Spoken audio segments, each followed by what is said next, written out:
Something that I've been hearing a lot is the possibility of a civil war within Israel. Right. There is a great deal of unrest. There is a very sharp division within Israel. It A lot of anger against Netanyahu. One of the main issues, of course, is the hostages. Israeli society is obsessed with getting the hostages back home.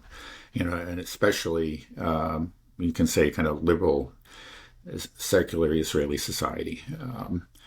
And they rightly regard Netanyahu as an obstacle to that. Because, clearly when there have been ceasefires and negotiations have been allowed to proceed, well, the hostages are returned. When war breaks out, more of the hostages are killed, is just inevitable. You kill a lot of Palestinians, you're going to kill some hostages too. And the Israelis, the supporters of the hostages, understand that very much. So they're upset about this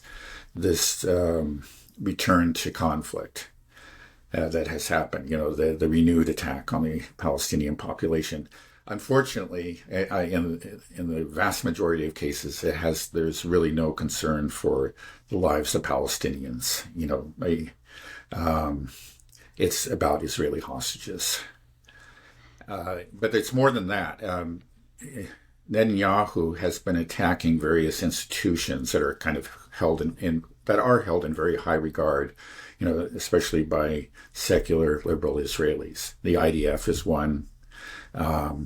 Shin Bet, that's their equivalent of the FBI. That's another.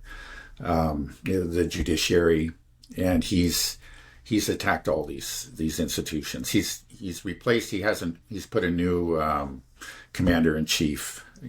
He has a new defense minister, that's clear, but he also has a new commander in chief for the IDF, somebody who's personally loyal to him. So that's something that he's doing. He's throwing out the old guard, which was tended to be fairly, liberal.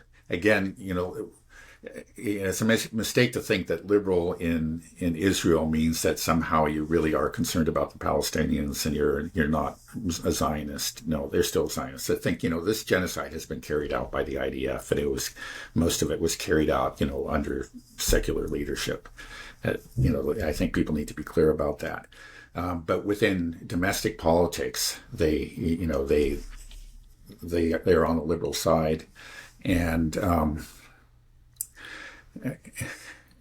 they act as sort of a brake on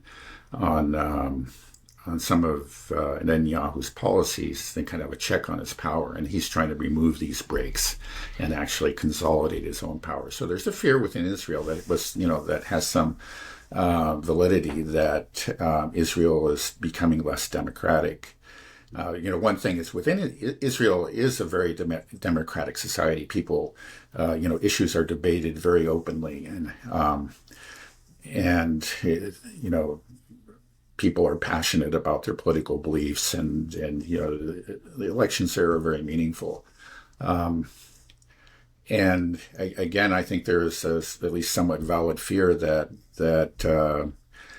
Netanyahu is taking Israel down the road away from democracy towards the increasing, centralization of power in his own hands, and that's what we're seeing. So do you think that we could potentially see some type of uprising within Israel? Well, there's a potential for that. I mean, it would have to be now. It seems less likely now. I think first of all, the police apparently are firmly under the control of the far right within Israel. Ben Gvir in particular, that he's just one of the madmen in Netanyahu's cabinet.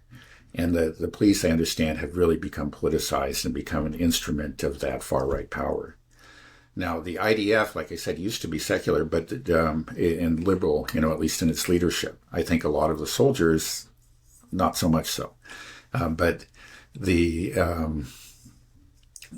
Netanyahu is working to replace that leadership with people that are loyal to him. So it's just the thing is, if you have a civil war, you need to have some of your own. You need to have some firepower, right? If you're going to fight on your side, and it kind of looks like Netanyahu is winning this battle. He has increasing control over the you know the over the men with guns. We'll just put it that way.